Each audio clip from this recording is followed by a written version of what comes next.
Ninaitwa Mwalimu Itiana Jackson Kabuje, mwenyekiti wa Chama cha Kutetea Haki na Maslahi ya Walimu Tanzania.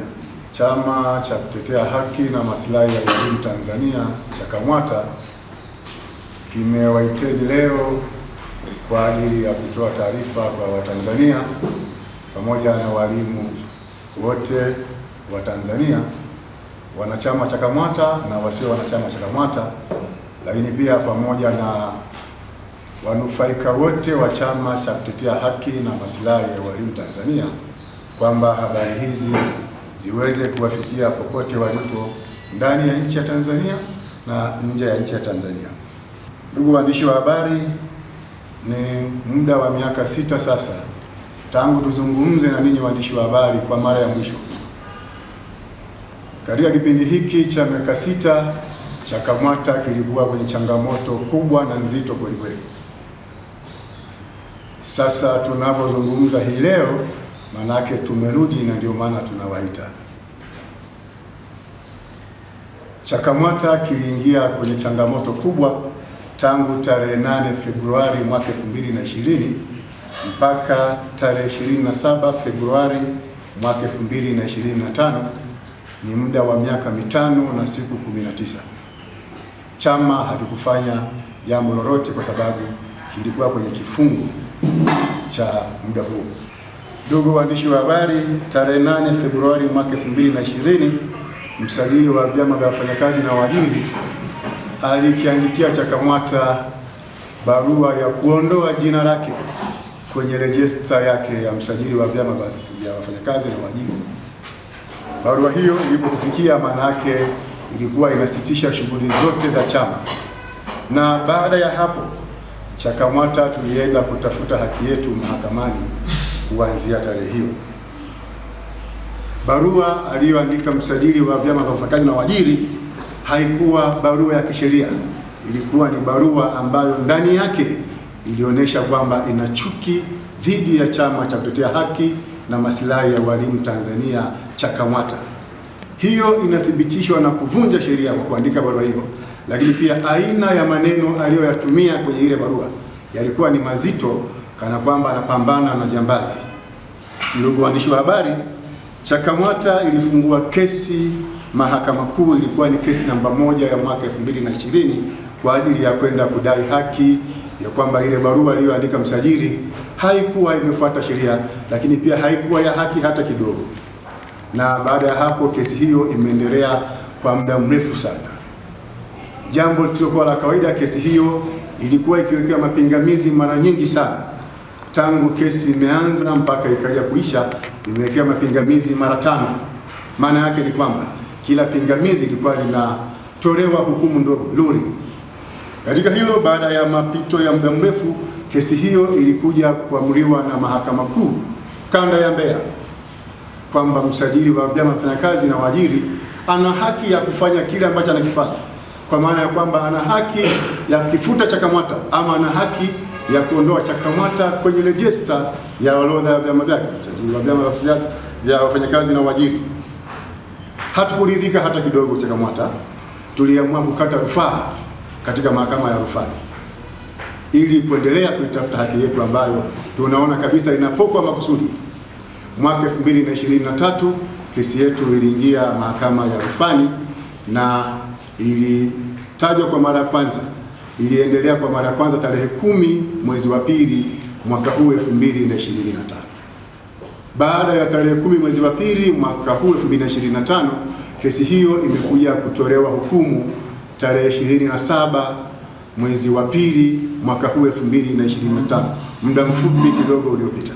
Na baada ya mapitio ya mahakama ya rufani kwa hukumu ile iliyotolewa na Mahakama Kuu, mahakama ya rufani ilihakiki pasipo na shaka kwamba KAMWATA tulikuwa tumeonewa, na ilitoa hukumu ya haki, na tangu sikio KAMWATA ilirudishwa rasmi kama chama cha wafanyakazi ambao ni walimu wa Tanzania.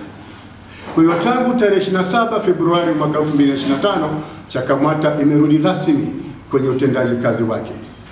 Ndio maana tuko na ninyi leo kwa ajili ya kuwapeni hii taarifa kwamba iwafikie Watanzania wote popote walipo, walimu wanachama cha KAMWATA na sio wanachama cha KAMWATA, kwamba chama chao ambacho walikipenda, ambacho kilisimama kidete kutetea haki za walimu, sasa kimerudi rasmi tangu tarehe 27 mwezi wa 10 mwaka 2025. Ndugu waandishi wa habari, CHAKAMWATA katika mapito haya miaka 6 tumepita katika kesi nyingi sana. Tulikuwa na jumla ya kesi 13 ambazo zingine ni CHAKAMWATA tulikuwa tunatafuta haki yetu, lakini zingine tulikuwa tunashtakiwa kwa namna tofauti tofauti. Niende haraka kwenye hizi kesi. Kesi ya kwanza ilikuwa ni kesi namba 1 ya mwaka 2019, ilikuwa ni kati ya katibu mkuu na chama dhidi ya aliyekuwa mwenyekiti wa chama hicho aliyepita. Maana yake mwenyekiti wa CHAKAMWATA aliyepita alimshtaki katibu mkuu kwa cheo chake, akakishtaki na chama ambacho yeye ni mwenyekiti wa hicho chama. Tuliingia mahakama ya mwanzo, kesi hiyo tukashinda. Kesi namba 2 ilikuwa ni kesi namba 6 ya mwaka 2019, ilikuwa ni kati ya katibu mkuu kwa jina lake na kwa cheo chake dhidi ya aliyekuwa mwenyekiti wa chama cha kutetea haki na maslahi ya walimu Tanzania. Tulishinda kesi hiyo pia. Kesi ya 3 ilikuwa ni kesi namba 12 ya mwaka 2019, ilikuwa ni kati ya katibu mkuu kwa jina lake na kwa cheo chake na mwenyekiti dhidi ya mwenyekiti wa chama hiki aliyepita. Kesi namba 4 ilikuwa ni kesi namba 13 ya mwaka 2022, ilikuwa ni kati ya NMB, benki ya NMB dhidi ya CHAKAMWATA. Kesi hii tulifungua wenyewe kutafuta haki kwa sababu NMB walifunga akaunti yetu kwa hila.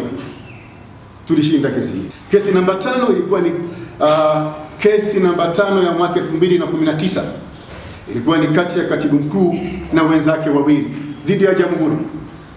Hii ndio ilikuwa kesi nzito kuliko zingine kwa wakati huo. Ilikuwa ni kesi ya uhujumu uchumi na utakatishaji. Katibu mkuu alishtakiwa yeye na wenzake wawili kwamba wamehujumu milioni 19 na kidogo za chama. Kesi hiyo ilibadilishwa ikawa kesi namba 8 ya mwaka 2019 badala ya kuwa kesi ya uhujumu uchumi, kwa sababu iliingia kwa hila mahakamani. Wana sheria wetu walipopambana, basi ilikuwa si haki kesi hile, haikuwa na sifa ya kuwa uhujumu uchumi, hivyo ikabadilishwa kuwa kesi ya jinai, ikapewa namba 8 ya mwaka 2019. Kwa hali sio kwa ya kawaida, ilipobadilishwa kesi hii kutoka kesi ya uhujumu uchumi na utakatishaji, kwa kipindi hicho cha siku 2 ukiwa mchakato wa kuibadili kwenda kwenye kesi ya jinai, itengenezwa kesi nyingine haraka sana ikaingia mahakamani kwa maneno tofauti, ikiwa ni hiyo hiyo, ili kwamba kesi ya uhujumu uchumi na utakatishaji iweze kubaki pale pale, kwa maana ya katibu mkuu wa chama aweze kushikiliwa, kuwekwa ndani bila dhamana. Tunashukuru wanasheria wetu waliingia kwenye vita kubwa, bado tukabaki na ile, ikafukuzwa ile kesi ambayo ilikuwa inaingia kwa mlango sio kwa kawaida, ikabaki ile kesi ya uhujumu uchumi na utakatishaji ambayo ilikuwa ni namba 8 ya mwaka 2019. Iliendelea kesi namba 6 ya mwaka 2022, ni kati ya katibu mkuu na hao wenzake wawili dhidi ya jamhuri. Kesi namba 8 ilikuwa ni kesi namba 1 ya mwaka 2020, ilikuwa ni kesi ya msajili wa vyama vya kazi na waajiri dhidi ya CHAKAMWATA. Kesi hii ndiyo imevuta muda mrefu mno kuliko kesi zingine. Baada ya hapo CHAKAMWATA iliweka pingamizi kwenye kesi hiyo, tukashinda pingamizi.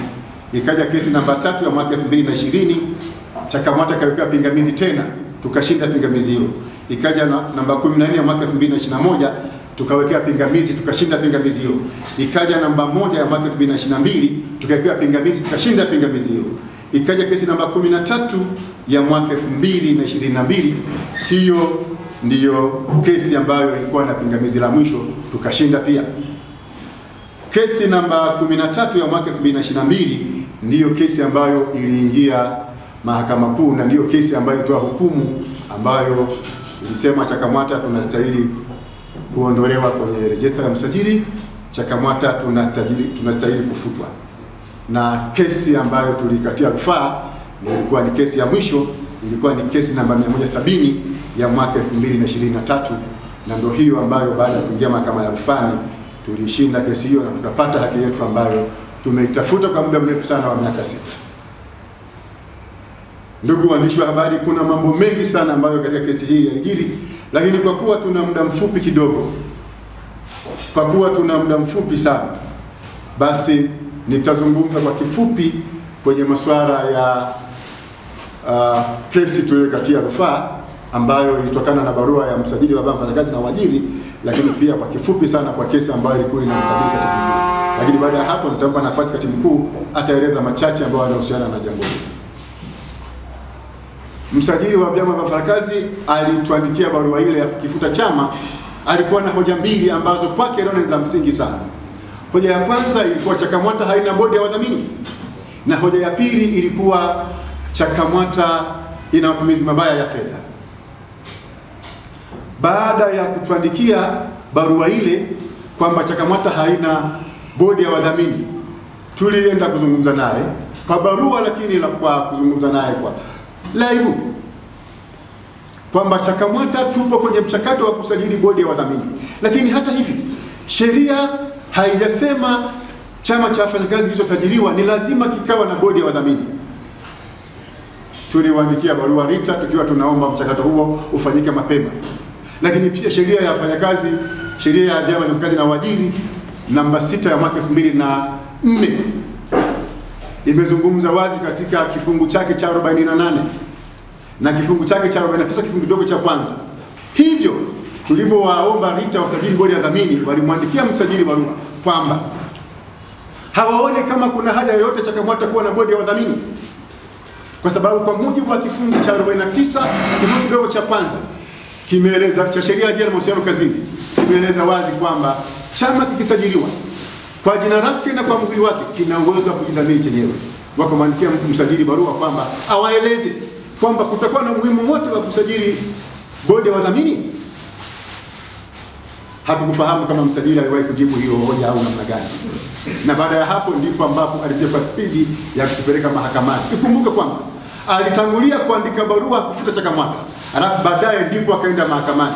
Sheria inasema kwamba endapo chama cha wafanyakazi kimekiuka katiba yake ama kimefanya mambo ambayo hayastahili kurekebishika, msajili wa wafanyakazi ataenda mahakamani kukishtaki chama hicho, ili kwamba kama mahakama itaona makosa yale hayarekebishiki kifute chama. Lakini yeye aliandika barua kufuta chama mwenyewe kwa mamlaka sio kuwa nayo. Maana yake ni kwamba alichukua mamlaka ya mahakama, alafu baadaye kaenda mahakamani tena ili chama hicho ambacho nikifuta kifutwe.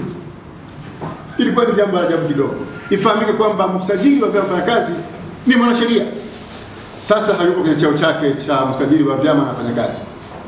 Yawezekana pengine uteuzi wake, mamlaka yake ya uteuzi pengine iligundua mambo haya machafu sana ambayo alikuwa anafanya kile CHAKAMWATA, kwa sababu ni mambo ambayo hayangeweza kuvumilika. CHAKAMWATA tunawaza ni dhambi gani ambayo tulifanya kwenye utetezi wa walimu mpaka akatumia nguvu kubwa kiasi hicho cha kwamba CHAKAMWATA iweze kuondolewa kwenye register yake. Ni kwa sababu gani? Sababu atakuwa nayo yeye mwenyewe. Lakini pia tunawaza kwamba msajili wa vyama vya kazi alikuwa ni mdada aliyepambana na hili jambo. Hawezi kuwa na nguvu kubwa kiasi hicho ya kusumbua CHAKAMWATA kiasi hicho peke yake. Bila shaka kuna watu wakubwa sana walikuwa nyuma yake.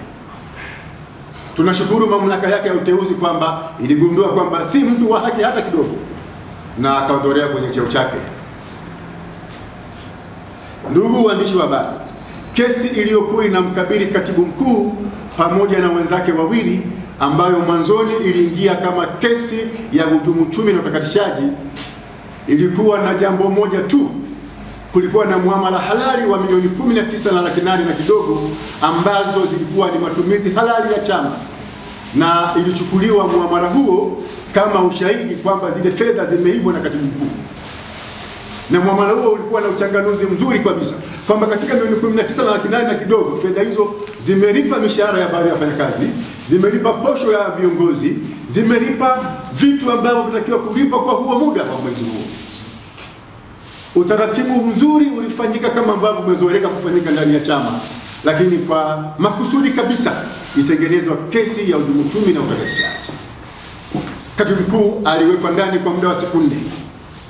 Wanasheria wetu walipambana mno mpaka akaachiliwa kwa dhamana, lakini ndio kesi hiyo ilienda, tunashukuru Mungu, mpaka alishinda kesi hiyo na wao wenzake watu wawili waweza kuachiwa.